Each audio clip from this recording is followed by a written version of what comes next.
নমস্কার, good morning বন্ধুরা, কেমন আছেন সবাই? আশা করি সবাই খুব ভালো আছেন, খুশিও আছেন আর সুস্থ আছেন। আমি শতাব্দী বলছি দূর দেশের পাশের একটা ছোট্ট ব্লগ থেকে। আর আমি বলছি অ্যালবার্টা, এডমিন্টন, কানাডা থেকে। এটা পশ্চিমের দিকের একটা প্রভিন্স। তো আজকের ভিডিওটা সকাল সকালই চালু করেছি। আজকের ভিডিওটা একটু অন্যরকম। আজকে জানেন তো, আপনাদের সকলকে সঙ্গে নিয়ে যাব বাঙালিদের বনভোজনে। মানে আমাদের এখানকার বাঙালিরা কি করে আমরা প্রবাসে পিকনিক করি সেইটাই যাব দেখতে।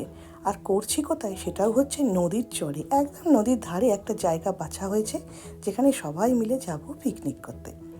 তো সেই পিকনিকে যাওয়ার তো আগে আমি এই ছোট্ট একটুখানি ক্লিপ তুলে রেখেছিলাম আমাদের বাড়ির সবথেকে ছোট্ট যে সদস্য আছে তার। আমাদের বাড়িতে একটা ছোট্ট মাছ আছে, সেই মাছটি ধীরে ধীরে ধীরে বেশ খানিকটা বড় হয়ে উঠেছে। তো অ্যাকোরিয়ামটা আমাদের সবারই ভীষণ পছন্দের একটা জিনিস।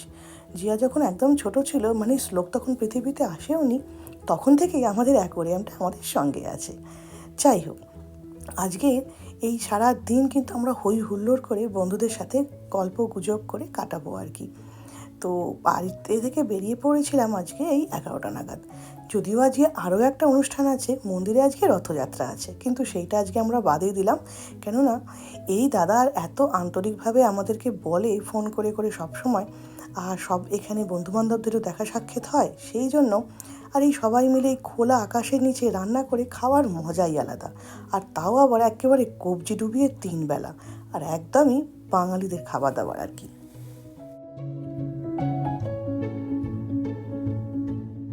আমার চ্যানেলে যারা নতুন তাদেরকে বলে রাখি, আমি এই ডেলি ব্লগের সাথে সাথে মানে প্রবাসে আমরা বাঙালিরা কীভাবে জীবনযাপন করি তার সাথে সাথে আরও অনেক ইনফরমেশনাল কিন্তু আমি ভিডিও শেয়ার করে থাকি। অনেক সোর্সও কিন্তু থাকে। তো তার মধ্যে ধরুন কীভাবে এখানে বাড়ি খুঁজবেন, বা নতুন বাড়ির ব্যাপারে, বা এই ধরুন মেটার্নিটিতে কী কী সুবিধে পাওয়া যায়, বা কানাডাতে লোক কেন আসে, কিভাবে আসে। আর এত অসুবিধার মধ্যেও মানে এখানে তো জানেন প্রচণ্ড ঠান্ডা পড়ে, জবের অসুবিধে, অনেক কিছুই আছে, কিন্তু তারপরেও এত লোক এখানে কেন থেকে যায়, এই সমস্ত ইনফরমেশান কিন্তু আমার চ্যানেলে অনায়াসেই খুঁজে পাবেন। আর এখানকার ব্যাপারে যদি আপনাদের কিছু জানার থাকে তাহলে নির্দ্বিধায় আমাকে কমেন্ট বক্সে জানাবেন। আমি আমার সাধ্যমতো চেষ্টা করব উত্তর খুঁজে দেওয়ার জন্য। আর যারা আমার চ্যানেলকে নতুন আজকে দেখছেন তাদের জন্য আমার অনুরোধ রইল, please like, share and subscribe করে আমার চ্যানেলের সাথে আর পাশে থাকবেন। ভীষণ ছোট্ট একটা চ্যানেল, তাই আপনাদের সবার ভালোবাসা আর সবার সাথ একান্তভাবে কাম্য। যাই হোক, থাকুন তাহলে আমার সঙ্গে।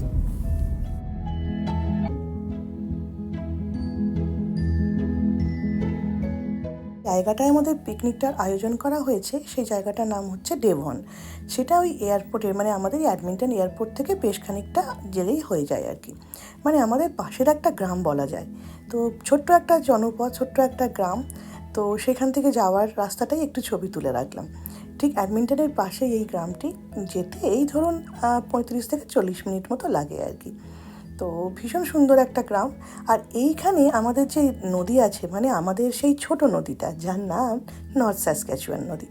তো আমরা তো যেটা ডাউনটাউনেও দেখেছি বা অন্য জায়গাতেও দেখেছি, ভীষণভাবে অনেকটা গভীর, নাচে নামতে অসুবিধে হয় নদীর কাছাকাছি। কিন্তু ডেভনের কাছে এসে ওই নদীটি আঁকা বাঁকা পথে এসে অনেকটা নিচে চলে এসছে, আর তার স্রোত ভীষণভাবে কম। তো সেই জন্যেই এইখানে আর কি পিকনিকের ব্যবস্থা করা হয়েছে। এখানে অনেক ক্যাম্প গ্রাউন্ডও আছে, আর এখানে লোকজন ধরুন ডে ইউজের জন্য আসে এই পিকনিক টিকনিক করতে। তো সেইখানেই আমরা যাচ্ছি। রাস্তাটা দেখতেই পেয়েছেন যে অনেকটা নিচে আমাদের আর কি গাড়িটাকে নিয়ে নামতে হচ্ছে। আর এই দেখুন লোকজন আসছে ওখানে ক্যাম্পিং সেরে এবার বাড়ি ফিরছে হয়তো। তো আজকে আমাদের এই দিনটি ছিল শনিবার, মানে স্যাটারডে। আর আজকে ছিল অগস্ট 27। শনিবারের দিন আমরা এরকম একটা পিকনিকে এসেছি বেশ সকাল সকাল। কেননা ওই যে পিকনিকের এখানে কিন্তু আমাদের একেবারে সকাল থেকে খাওয়া দাওয়া চালু হয়েছে আর কি। যদিও আমরা আসতে একটুখানি দেরি করে ফেলেছি বলে সকালের জলখাবারটা, চাটা আমাদের মিস হয়েছে। কিন্তু এসেই যেটা দেখতে পেলাম সেই লাল লাল মাংসের ঝোল, যেটা দেখলেই আমাদের কিন্তু চোখ টানে। কতটা খাইতে ভালো লাগে জানি না, কিন্তু আমার এই দেখতে বড় ভালো লাগে। দেখবেন সবাই মিলেই রান্না করার আর খাওয়ার একটা মজাই আলাদা। তাতে টেস্ট যেমন হোক না হোক, সবাই মিলে কিন্তু বেশ হই হই করে মজাই লাগে খেতে। তো সেই রকমই আমাদের ডাল ছিল, মাংস ছিল, ভাত ছিল। আর ওই দাদারা ওখানে মানে আমরা যখন খাচ্ছিলাম তখন নান বানিয়ে দিচ্ছিল। নানটা প্যাকেটে ছিল, কিন্তু এখানে গরম করে ওই বারবিকিউর মধ্যে গরম করে দেওয়া হচ্ছিল আর কি। আর ছিল একটা ভীষণ সুন্দর একটা স্যালাড। তো খাওয়া দাওয়া আমাদের এসেই আমরা খেতে বসে গেছি যাকে বলে। তো খাওয়া দাওয়ার পর এইবার চলছে শরীর কসরত, মানে মেয়েরা সবাই মিলে আমরা গেলাম নদীর দিকে একটুখানি বেশ হাঁটতে আর একটুখানি ফটো টটো তুলতে। এই দেখুন বাচ্চারা ভাগ্যিস এরা সব বল টল নিয়ে এসেছে। তো ওখানে ওরা সকার খেলছে, কেউ ব্যাডমিন্টন খেলছে, তো বেশ মজাই লাগছে। তো কমিউনিটির সাথে জানেন তো এইরকম একটা গ্রুপ বানিয়ে রাখলে কিন্তু আমাদের বাচ্চাদের পক্ষেও, মানে আমাদের ফিউচার জেনারেশনের জন্য কিন্তু বেশ সুবিধে। কেননা তারা বাংলা লোকজনের সাথে একটু মেশে, তারা কথাবার্তা শেখে, একটু কালচারটাও ধরে রাখা যায় আর কি। তো হ্যাঁ, বলাই হয়নি, এই যে গ্রুপটা সেটা আমাদের নাম হচ্ছে অ্যালবার্টা বঙ্গ সোসাইটি, যার দুর্গাপুজোর ভিডিও আপনারা আমার চ্যানেলে অনেকবার হয়তো দেখে থাকবেন। তো সরস্বতী পুজোও হয়, দুর্গা পুজো হয়, তো আমাদের এরকম বছরে কিন্তু একটা করে পিকনিকও হয় আর কি। তো বিভিন্ন সময় বিভিন্ন জায়গায় হয়। আর এই যে ডেভনে এই জায়গাটায় পিকনিক আমাদের বিগত প্রায় 2-3 বছর হচ্ছে আর কি। এই জায়গাটা ভীষণ সুন্দর, একেবারে নদীর কাছে। আর এইরকম সুন্দর জানেন তো ট্রেল বানানো আছে, হাঁটার জন্যও বেশ ভালো। আর এই দাদারা সবাই অনেকটা সকালের বেলা চলে এসেছে, যার জন্য বসার জায়গা বা এই শেড টাইপের জায়গাগুলো আর কি সুন্দর পেয়েছে। এই দেখুন এইদিকে লোকে কিন্তু ক্যাম্পিংও করতে আসে। তো আমরা এইরকমই 5-7 জন মিলে চলে গেলাম একেবারে নদীর ধারে হাঁটতে। তো অনেকেরই মানে ভালো লাগে যে এই পাথরের ওপর নদীর একটু জল হাতে নিলে ঠান্ডা ঠান্ডা বেশ অনুভূতি হয়। তো এই রকম নদী আর এইরকম আবহাওয়া দেখলে দেশের কথা কিন্তু ভীষণ ভীষণ ভীষণভাবে মনে পড়ে। আমরা যারা জানেন গ্রাম থেকে, আমাদের নদী মানে বাড়ির কাছাকাছি নদী বলতে দামোদর নদী আর কি। তো আমাদের বাড়ি থেকে খানিকটা দূরে গেলেই তখন দামোদর নদী পাওয়া যায়। তো তারও কিন্তু নদীর চর খুব সুন্দর। তো যদি কখনো ইন্ডিয়া যাই তাহলে আপনাদেরকে সেই চর বা নদী দেখাতে নিয়ে যাব। আর গঙ্গাটা কিন্তু আমাদের বেশ খানিকটা দূরে পড়ে, মানে ওই 1.5-2 ঘন্টা গেলে তবে আমাদের গঙ্গা নদী আর কি পাওয়া যায়। তো যাই হোক, তো গ্রামের একদম মানে অনুভূতি বা পরিবেশ বা দেশের কথা কিন্তু খুব মনে পড়ছে। আর আজকে আবহাওয়াটাও ভীষণ সুন্দর দিয়েছে। বাইরের এখনকার টেম্পারেচার 26-27 ডিগ্রির মতো, আর সুন্দর একটা হাওয়াও চলছে। আর দেখুন আজকে এই সুন্দর হাওয়াতে অনেক লোকজন তাদের ছোট্ট ছোট্ট সেই নৌকাগুলোকে নিয়ে বের হয়েছে। সারা বছর সেই ঘরে থাকা, ধরুন এখানে তো ওই 7-8 মাস বরফ, তখন এই তো সমস্ত আর কি বন্ধুবান্ধবদের মুখও দেখা যায় না, গল্প সাক্ষাৎও হয় না। আর যারা এই কায়াকিং করতে পছন্দ করে, এই নৌকা নিয়ে ঘুরতে পছন্দ করে, তারাও সমস্ত কিছু শিখেই তুলে রাখে। তো গরম পড়তেই যার যত রকমের নেশা আছে, শখ আছে, সবাই সমস্ত কিছুগুলো আর কি বার করে। কেউ ধরুন গার্ডেনিং করে, কেউ ঘুরতে পছন্দ করে, কেউ আবার এই নদীতে যেমন কায়াকিং করছে, মানে এই ছোটো নদীতে ভেলা ভাসিয়ে যাকে বলে আর কি যাওয়া, সেটা পছন্দ করে, কেউ আবার সাইক্লিং করতে পছন্দ করে। বিভিন্ন লোকজন এখানে বিভিন্ন রকমের অ্যাক্টিভিটিসের সঙ্গে যুক্ত থাকে। যাই হোক, আমরা হাঁটতে হাঁটতে এই একটি জিনিস দেখতে পেলাম, এটা হচ্ছে জানেন তো ইন্ডিজিনিয়াসদের, মানে এখানকার যা ল্যান্ডটা, তাদের যে আদি অধিবাসী ছিল, সেই ইন্ডিজিনিয়াসদের একটা স্ট্যাচু বা তাদের একটা আর কি জিনিস বলা যেতে পারে। তো এটা বিভিন্ন জায়গায় এরা স্বীকৃতি দিয়ে রেখেছে। তো বিভিন্ন স্টোন দিয়ে এরকম একটা ধরনের জিনিস বানিয়ে রেখেছে। তো এইটা আগে ছিল না যখন আমরা আগে এসেছিলাম। তো এটা দেখছি মানে নতুনই হয়েছে এই দিকটা। তো এই দিকের জঙ্গলের ভেতর আরও রাস্তা চলে গেছে, যেখানে আরও ট্রেল আছে। তো সেদিকে আর গেলাম না, কেননা হেঁটেছি আমরা অনেক। তো এইবার কিন্তু খাওয়ার পর যেটা খেতে ইচ্ছা করছে সেটা হচ্ছে একটি গরম আর কি, 1 কাপ চা, গরম চা আর কি। তো খেলাধুলো অনেকটা হয়ে গেছে বাচ্চাদের, তো আবার আমাদের স্ন্যাকের পর্ব চলছে। তো বড়রা যে যার মতো করে আর কি গল্প গাছা চলছে। আর ছেলেরা, মানে দাদারা যারা ছেলেরা, তারা সবাই মিলে তাস খেলতে ব্যস্ত। আর আমরা মেয়েরা এইখানে এক মাদুর টাইপের নিয়ে আসা হয়েছিল, তো সেই মাদুর টাদুর পেতে আমরা এই ঘাসের মধ্যে বসে অনেক গল্প চলছিল, যে যার জবের কথা বলছিল। তারপর বাচ্চাদের বিভিন্ন রকমের হাসির মজার কথা হচ্ছিল। আর তার সাথে চলছিল আমাদের কিন্তু গানের লড়াই বা এই ধরনের খেলাগুলো, ছোট ছোট 1 কলি করে গাওয়া, 2 কলি করে গাওয়া, বেসুরো হোক আর সুরো হোক, বেশ ভালো লাগে কিন্তু এই সময়টা। আর ওই দিকে দেখুন বাচ্চারা সবাই মিলে এইখানে খেলতে ব্যস্ত। এইখানে জানেন তো কাঠ দিয়ে এমন সুন্দর জিনিসটা বানানো আছে। তো ওই যারা বাইক করে, বাইক মিন্স সাইকেল চালায়, তো তাদের জন্য এরকমভাবে সুন্দর করে বানানো আছে। প্রাকৃতিক জিনিসপত্র দিয়েই বানানো, কোনো প্লাস্টিক নয়, এটা সমস্তটাই উডের। দেখতেই পাচ্ছেন উঁচু নিচু করে একটা আর কি র্যাম্প টাইপের বানানো আছে সাইকেলের জন্য। ওই দেখুন একটা সাইকেল নিয়ে দুটো বাচ্চা যাচ্ছে, ওই দেখুন এইটাতেই ওদের মজা আর কি। তো শ্লোকে যেহেতু সাইকেল টাইকেল নেই, ও ওটিকে চলে চলেই খেলছে, মানে ব্যালেন্স করে করে নিজেই খেলছে। বাচ্চাদের জীবন কিন্তু বেশ মজার, আর কত সিম্পল না, কত সহজেই এরা কিন্তু খুশি হতে জানে। যাই হোক, থাকুন তাহলে আমার সঙ্গে।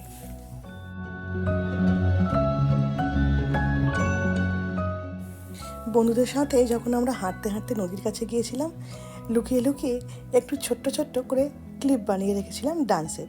এই দেখুন আমার সব দর্শকরা বেঞ্চে বসে আছে, আর যেমন তেমন একটি গান চালিয়ে দিয়ে নাচা আর কি। নাচা মানে আর কি আমাদের যেটুকু জ্ঞানগম্য ওই ওতেই আর কি, একটু হাত পা হেলানো যাকে বলে। তো এইরকমই সব দু এক করি সবাই একটুখানি নাচ গান হলো, আর খুব মজা লাগছিলো কিন্তু, কেননা মাঝে মাঝে আমাদের কিন্তু নিজেদের মানে ছোটোবেলায় ফিরে যেতে ইচ্ছে হয়। তখন মনে হয় যে শখটা তখন হয়নি, এখন সেই শখগুলো পূরণ করলে কেমন হয়। তো শরীর তো সবসময় সাথ দেয় না, কিন্তু আজকে এরকম আবহাওয়ায় এসে নিজেকেও বেশ মুক্ত পাখির মতো লাগছিল। মনে হচ্ছে যেন 10 বছর আমাদের বয়সটা কমে গিয়েছে। হৈ হৈ করে হাসা, কথায় ছোটো ছোটো কথাতেই হৈ হৈ করে হেসে ফেলা বা মজা করা।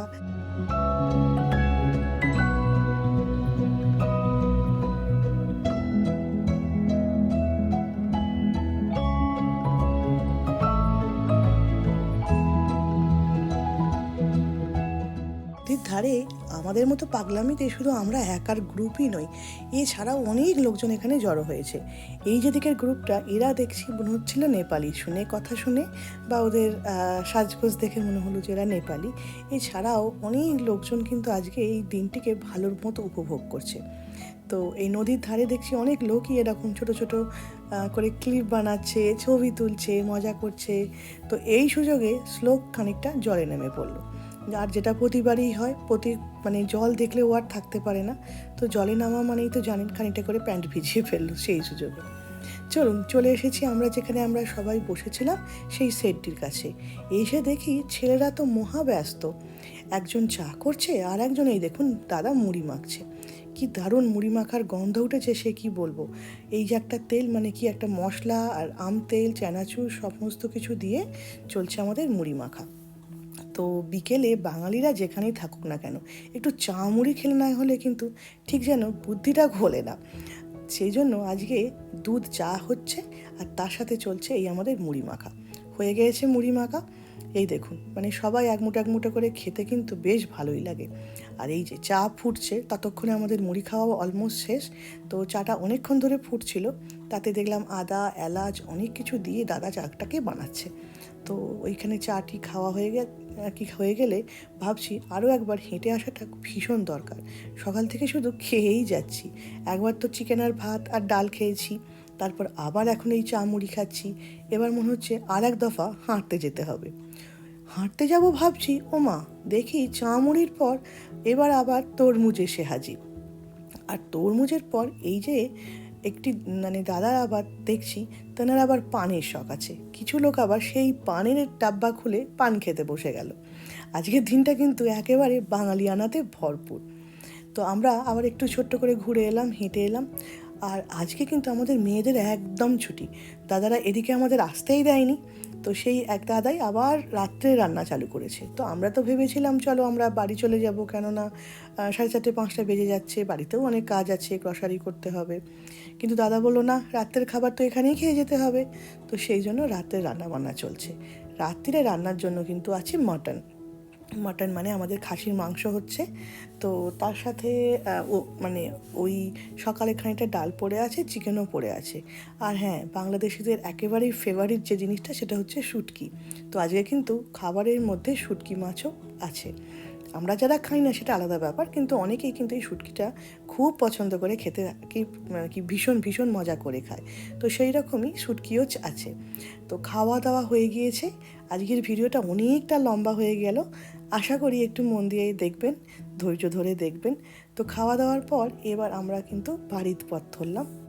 আমাদের এই আজকের যে বনভোজনটা পিকনিকটা নদীর একদম ধারে কেমন লাগলো জানাতে কমেন্টে ভুলবেন না। কিন্তু প্রবাসে এসেও আমরা এই বন্ধুদের নিয়েই একটা বেশ ফ্যামিলি তৈরি করে ফেলি, যে যেখানে থাকে সে তার মতো করেই চারপাশটা কিন্তু তৈরি করে নেয়। কাজেই একেবারেই ভাববেন না যে প্রবাসে আচ্ছা কী করে থাকবো, একা হয়ে যাব, ব্যাপারটা কিন্তু তা নয়।